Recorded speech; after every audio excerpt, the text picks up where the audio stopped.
O déficit nas contas públicas tem sido o assunto econômico mais discutido no Brasil de 2015 para cá. A emenda constitucional do teto dos gastos foi o remédio encontrado pelo atual governo para sanar o problema. Mas um dos efeitos colaterais dessa medida pode ser o aumento da fome e da pobreza no país. Deste Agenda Econômica, nós conversamos com a advogada e conselheira do CONSEA, o Conselho Nacional de Segurança Alimentar e Nutricional, Valéria Buriti, que nos mostra o tamanho desse problema. Valéria, muito obrigada pela sua presença aqui na Agenda Econômica. Obrigada. Em 2014, foi anunciado que o Brasil estava saindo do mapa da fome elaborado pela FAO, pela ONU. E agora vocês estão dizendo, né, já soltaram alguns documentos, nesse sentido de que o Brasil está voltando ao mapa da fome e estão acreditando esse retorno às medidas de austeridade fiscal, à emenda constitucional 95 do teto de gastos. Você pode explicar um pouquinho para a gente o que uma coisa tem a ver com a outra nesse momento? Claro, pode. Então, só um pouquinho. O CONSEA é um conselho que trabalha muito para a garantia do direito a uma alimentação adequada e saudável. E esse direito tem duas dimensões. A primeira é a fome. Uma segunda dimensão mais ampla, mais complexa, é a garantia de alimentação adequada e saudável, que aí vai desde garantir terra, acesso à água, até garantir que as pessoas possam consumir alimentos adequados e saudáveis e aproveitar esses alimentos, né? Em relação à primeira dimensão, especialmente a fome, há uma associação muito grande entre fome e pobreza, porque desde muito tempo, acho que José de Castro no Brasil teve um papel incrível nesse sentido, se diz que a fome ela está associada com a falta de capacidade das pessoas comprarem seus alimentos. Né? Então, se você diminui a renda, está aumentando a pobreza e a extrema pobreza no Brasil, e tem uma recente pesquisa da ActionAid, que ainda não foi lançada, mas que já foi apresentada no CONSEA, que fala que no Brasil a extrema pobreza está aumentando ainda numa velocidade maior do que a pobreza. Então, eu queria, aproveitando, a gente pegou esse mapa e a gente transpôs aqui para a tela, até para o telespectador entender um pouquinho melhor o que é isso. A gente pegou de 92, até porque é o gráfico da ActionAid, né? De 92, a gente começou num processo de queda vertiginoso da pobreza, desse verde e da extrema pobreza. A gente se estabilizou mais ou menos aí e depois voltou a subir no começo da década de 2000, mas voltou a descer e a gente teve no ponto mais baixo, não no ponto mais baixo, mas a gente teve uma queda aí considerável em 2006. Foi aqui então que o Brasil começou a sair da linha de pobreza, saiu do mapa da pobreza, começou a sair dessa linha? Começou a sair. A gente nunca conseguiu erradicar a fome. A gente tem algumas populações no Brasil, a gente, por exemplo, trabalha com a população, com o povo Guarani Kaiowá do Mato Grosso do Sul, que tem um índice de insegurança alimentar muito grave. Mas, assim, a gente chegou no índice de 3,6% de pessoas que têm insegurança alimentar grave, segundo a escala brasileira de insegurança alimentar. Então, a gente começa com a adoção de políticas de segurança alimentar, com a valorização do salário mínimo, a gente começa a melhorar a situação. Tanto tirar as pessoas começam a sair da pobreza e também começa a melhorar a situação de segurança alimentar e nutricional, especialmente no que diz respeito à primeira dimensão, que é a superação da fome para grande parte da população brasileira. Ou seja, essa questão aí é não ter comida mesmo todo dia, as 3 vezes por dia. Exatamente. Quando a gente fala de insegurança alimentar grave, a gente está falando que está tendo uma restrição séria de alimento, inclusive as pessoas estão sendo afetadas pelo fenômeno da fome. Mas agora a gente chegou aqui em 2014, foi o mais baixo, isso quer dizer que foi o mais baixo índice de pobreza e de extrema pobreza que a gente teve, mas aí começou a aumentar. Esses dados são dados do próprio governo brasileiro, da ONU, da FAO, e são computados? Como é que é isso? O Francisco Menezes, que é o pesquisador da ActionAid, ele pegou os dados da Pesquisa Nacional de Amostra por Domicílio, PNAD contínua, dados de 2017, módulo renda. Então, a partir desse módulo renda, ele fez trabalhou uma série de microdados e dos gráficos que ele compôs foi esse, falando do aumento da pobreza e da extrema pobreza. A gente hoje está com 11,8 milhões de pobreza, 11,8 milhões de pessoas na pobreza, na extrema pobreza em 2017. Né? O que diferencia aí? Qual é o nível que diferencia pobreza de extrema pobreza? Nesse caso, a gente nunca pode associar a pobreza só à questão da renda, porque são vários os fatores determinantes de pobreza e extrema pobreza. Mas ele pegou os valores que eram do Brasil sem miséria para a extrema pobreza e para a pobreza. Esses valores eu não tenho eles de cabeça, eu tenho que pegar, mas cerca de R$70, R$140, só que ele trabalhou em cima desses valores. São valores diferentes, né? É um valor menor. Agora, esses dados eu posso confirmar? Tá, não, depois a gente vê, então, esses dados. Eu queria ver uma coisa com você. Por que vocês estão acreditando essa volta, esse aumento da pobreza e da extrema pobreza a emenda 95 do teto dos gastos? É só uma questão de comparar o tempo em que aconteceu uma coisa com o tempo que aconteceu outra coisa? Olha, eu acho que em todo mundo houve uma associação das políticas de austeridade com a situação de agravamento de direitos, especialmente os direitos econômicos, sociais e culturais, que são alimentação, saúde, trabalho. Isso foi no mundo inteiro, não é só aqui no Brasil. A gente acredita que estava num momento de crise, uma das crises econômicas mais graves que a gente teve, e a gente acredita que a austeridade ela não supera essa crise, ela agrava essa crise. Então, alguns documentos da ONU, inclusive, também acreditam essa questão do aumento da pobreza e da extrema pobreza à crise econômica geral, né, em diversos países e no Brasil em especial. Sim, porque a crise é gerada por vários fatores, mas a austeridade ela agrava a crise e ela não apresenta, na nossa visão, uma saída para a crise. Pelo contrário, ela não resolve a situação que ela se propõe a resolver, que é o déficit fiscal. A gente acredita que há outras saídas. E no caso do Brasil, o que levou o Brasil a ser considerado um modelo de segurança alimentar?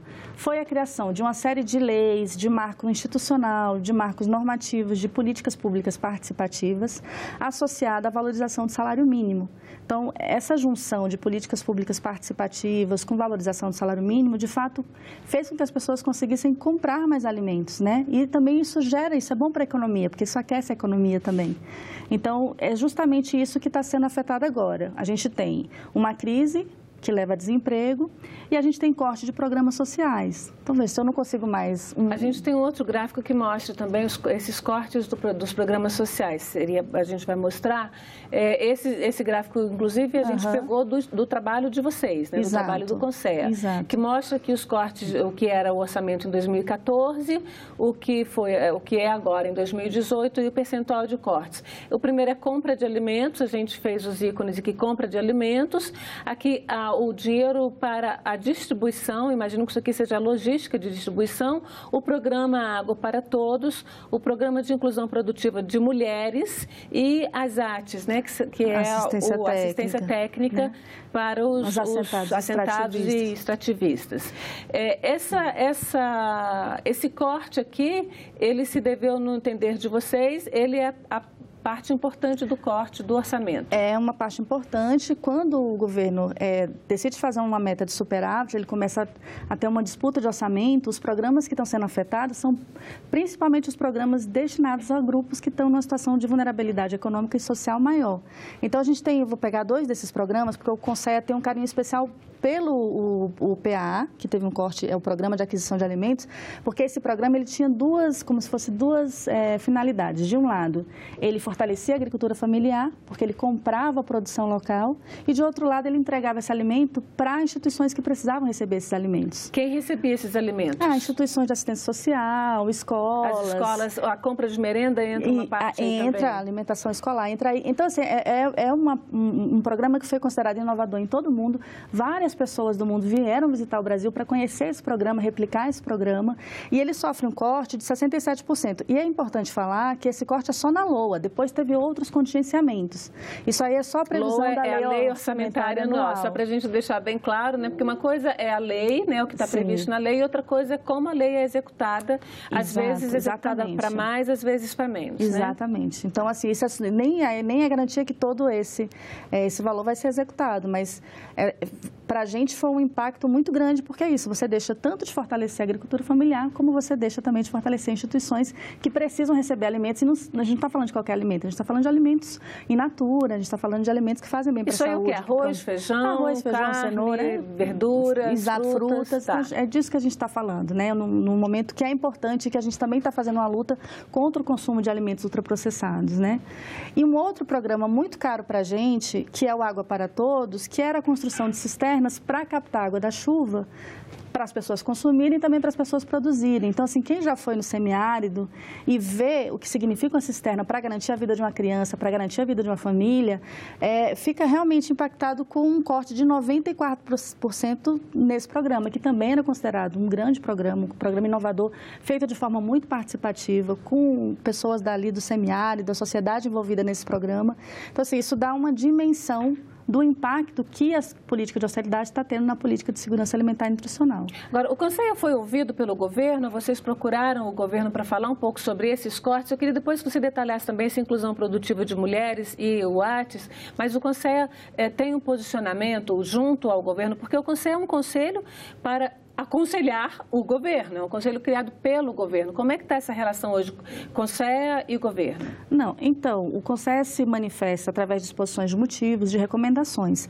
O Conselho também tem uma carta, a gente fez um encontro, que foi um encontro para fazer um balanço da última Conferência de Segurança Alimentar e Nutricional, que também se posiciona contra esses cortes. Quando foi essa conferência? Março. Em março de 2018. Março de 2018.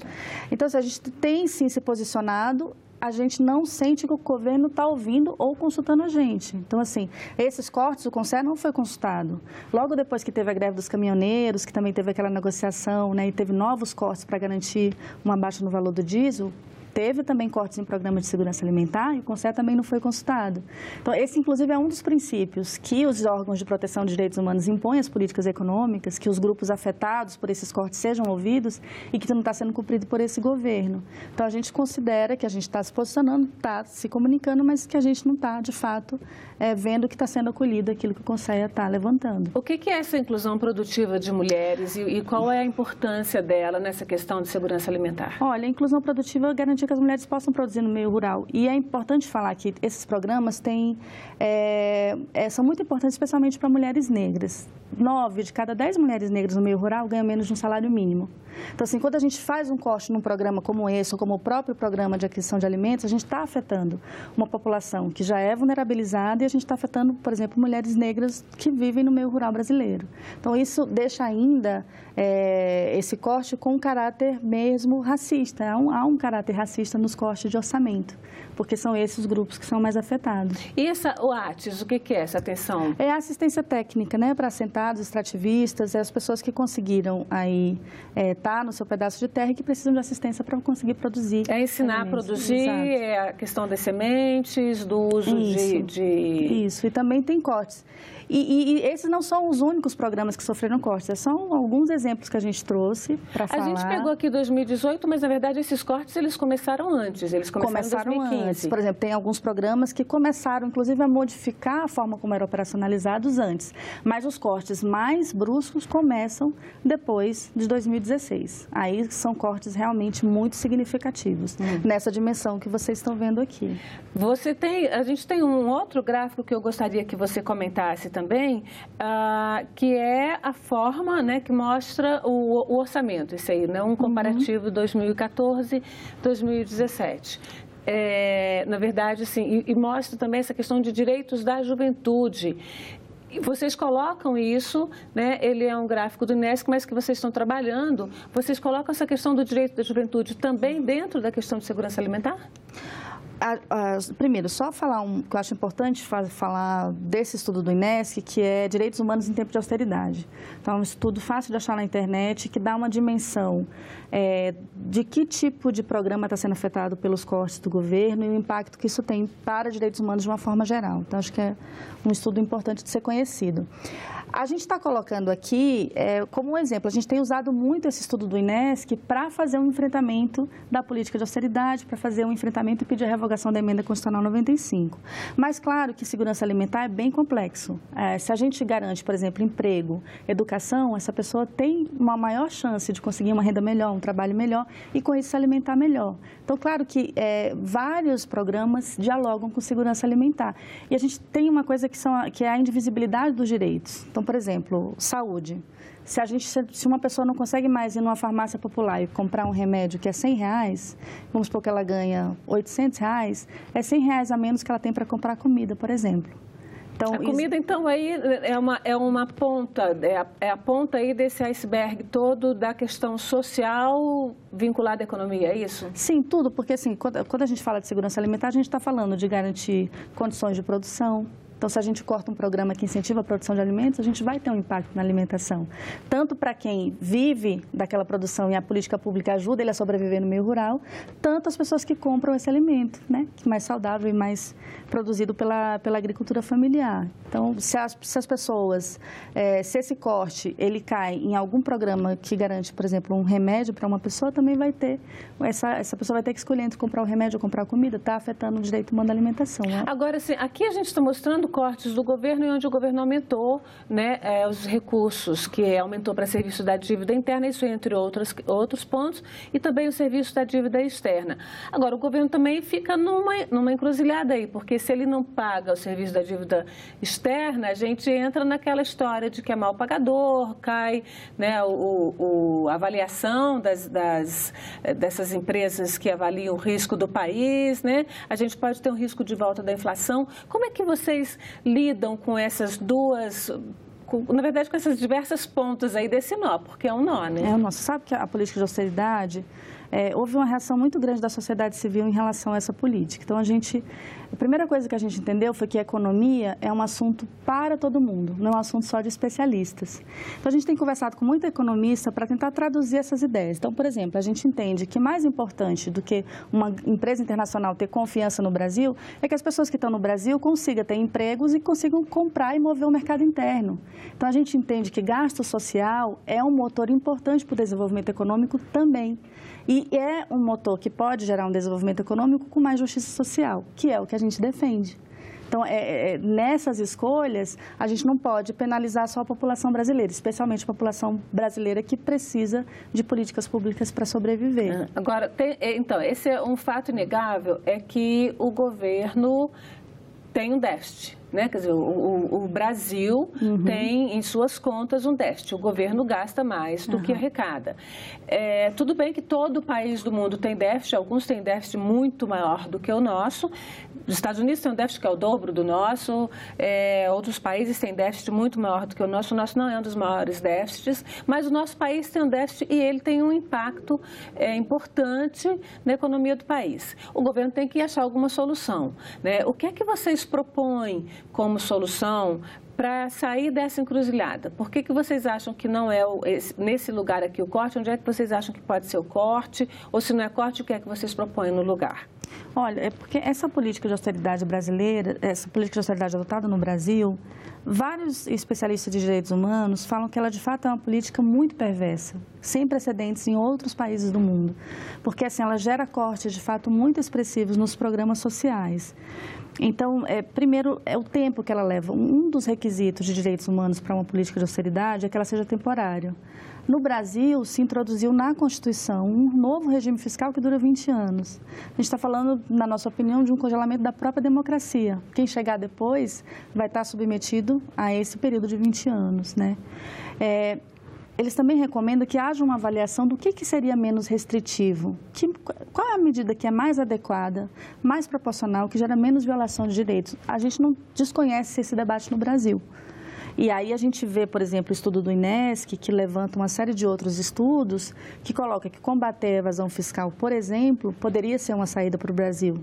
A gente ter uma reforma tributária que garantisse que a gente tivesse justiça fiscal, né, garantir uma reforma tributária progressiva, de fato, também entraria recursos que poderiam superar o déficit. A gente tem um gráfico que a gente fez a partir dos dados do Sindicato dos Procuradores da Fazenda Nacional, que é um pouquinho isso, né? O déficit fiscal de 2016, aqui os dados são de 2016, era um déficit de quase 156 bilhões de reais. Segundo esse estudo dos auditores, também preparado pelo INESC, o aumento da progressividade, que seria cobrar mais de quem ganha mais, geraria um aumento de arrecadação de 70 bilhões, que é mais ou menos a metade do déficit de 2016.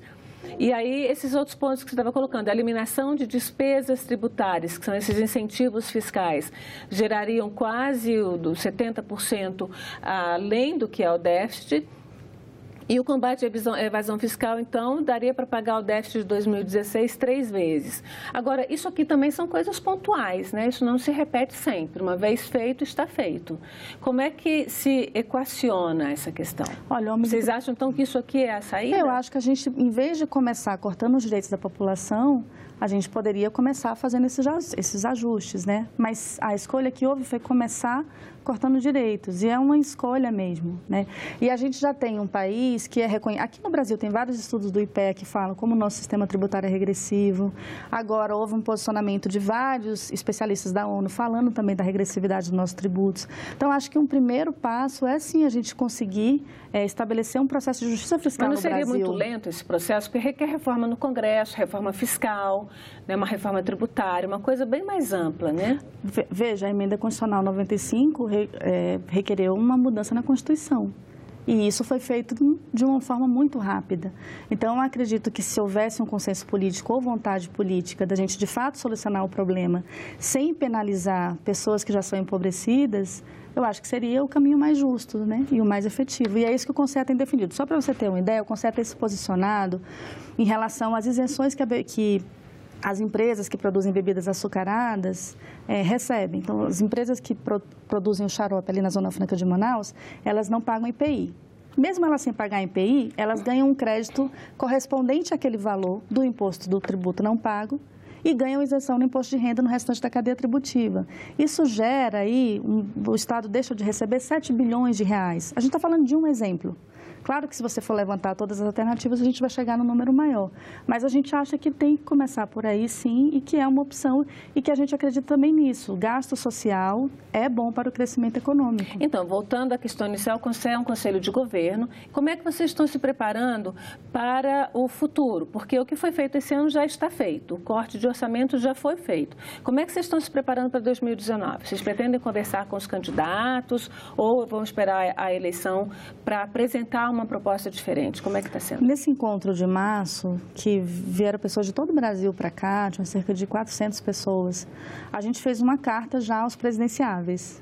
E é uma das primeiras recomendações ou conselhos que o Conselho dá é, de fato, revogar a emenda constitucional 95.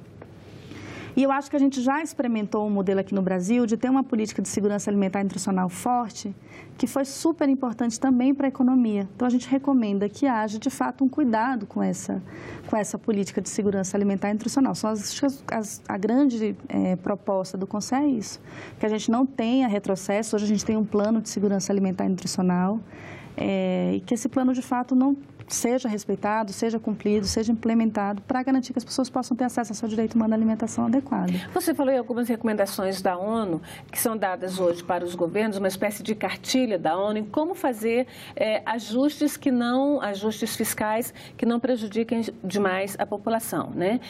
Mas, ao mesmo tempo, a gente teve uma manifestação recente do Fundo Monetário Internacional, que é uma instituição originária, integrante da ONU, falando sobre a necessidade de um ajuste fiscal no país. Como é que fica? E você poderia detalhar também essas recomendações da ONU para a gente? Então, posso. Então, a ONU é isso. Desde 2008 e aquela crise que teve na Europa, gerou um quadro grave de violações de direitos, que é muito próximo do que está acontecendo aqui. Você tem desemprego, precarização das relações de trabalho, corte de programas sociais, que não deixam de ser uma renda indireta em alguns momentos, e nisso aumenta o número de pessoas em situação de pobreza e extrema pobreza. E a ONU também viu que estava sendo adotado essas políticas de austeridades em vários países do mundo, sem que a proposta de superar o déficit fosse alcançada. Então, é uma medida restritiva que não é efetiva. Essa é a visão que tem os especialistas da ONU sobre medidas de austeridade. Então, eles estão criando alguns princípios e estão desenvolvidos. A gente teve agora, no mês de agosto, com um relator da ONU que cuida de temas ligados à política fiscal e direitos humanos, que é o Juan Pablo Boholavsky. E aí ele trabalhou também um pouco desses princípios. Então, alguns que essas medidas de austeridade sejam temporárias. Temporárias, a gente quer dizer que sejam restritas ali ao período da crise. Um outro é que elas sejam necessárias, adequadas, proporcionais. Então, essa é a única medida que, de fato, vai apresentar a saída que eu preciso. E ela é a medida, dentre todas as medidas possíveis, que geram a menor violação de direitos ou uma maior proteção de direitos. Né? Essa é uma ponderação que os estados têm que fazer. Uma outra é isso, exaurimento das medidas menos restritivas. A gente viu aqui que existem algumas saídas, né? para esse momento, que é a hora que a gente tem esse déficit que é apresentado. Então, a gente entende que esse princípio também não foi respeitado aqui no Brasil. Uma quarta recomendação é que elas sejam não discriminatórias. E nesse documento do CONSEA, que tem esses dados que a gente apresentou aqui, lá também está explícito que quem está sendo mais afetado com esses cortes é a população que já estava em algum nível, já vivia algum nível de pobreza, ou são a população indígena, ou povos que vivem mulheres negras, populações empobrecidas da cidade. Então, já são os grupos que são considerados que estão em situação de vulnerabilidade, né? Então, elas são discriminatórias. E fora isso, a ONU também tem falado, um momento de crise não é uma justificativa para o Estado violar direitos. Aí é que o Estado tem que resguardar esses direitos, porque é justamente nesse momento que os direitos vão estar muito mais fragilizados. Então, é nesse momento que o Estado tem que, de fato, usar o máximo de recurso disponível para garantir direitos e você garantir, em relação aos direitos econômicos, sociais e culturais, uma realização progressiva. Você não consegue implementar plenamente saúde agora, mas vamos fazer um plano para a gente conseguir vencer, superar os problemas e, pouco a pouco, a gente conseguir fazer uma implementação progressiva. E essa realização progressiva ela está ligada com outro princípio, que é evitar retrocessos. Então, a gente está vendo que nenhum desses princípios foram respeitados aqui no Brasil. Especialmente também um princípio que diz que as pessoas que são afetadas pelos cortes ou pelas políticas de austeridade devem ser consultadas. Então, a gente não vê e nem tem qualquer mecanismo para avaliar essa política de austeridade e o impacto que ela tem sobre direitos humanos. Esse documento que vocês vão entregar aos candidatos à presidência da República, ele pode ser encontrado na internet? Pode ser encontrado na internet. O CONSEA tem esse Você pode dizer o site para a gente? Eu não sei o site todo, mas... Bom, mas colocando lá nos buscadores da internet, CONSEA, Conselho Nacional de Segurança Alimentar... Palácio do Planalto. Tá. A pessoa encontra esses documentos. Encontra esses documentos. E tem outros documentos, porque, para além do CONSEA, a sociedade civil criou uma coalizão anti-austeridade pela revogação da Emenda Constitucional 95, fazendo uma série de campanhas, vídeos, para as pessoas compreenderem o que está acontecendo, se posicionarem, para as pessoas compreenderem que a economia é um assunto que afeta a nossa vida pessoal e que a gente tem que entender, compreender e saber opinar sobre o que está acontecendo, ter uma posição, né? Que isso é super importante. Então, a gente tem essa coalizão anti-austeridade pela revogação da Emenda Constitucional 95, tem uma série de materiais que você pode encontrar no sitezinho que é Direitos Valem Mais. Valéria, muito obrigada pela sua presença aqui na Agenda Econômica e pelos seus esclarecimentos. Obrigada. E agradeço também a você que nos acompanhou até aqui. Se quiser rever este programa ou indicar para alguém, acesse nossa página na internet, senado.leg.br/TV. Mande seus comentários e sugestões pelo telefone 0800 612211 ou pelo e-mail agendaeconomica@senado.leg.br. Até o próximo programa.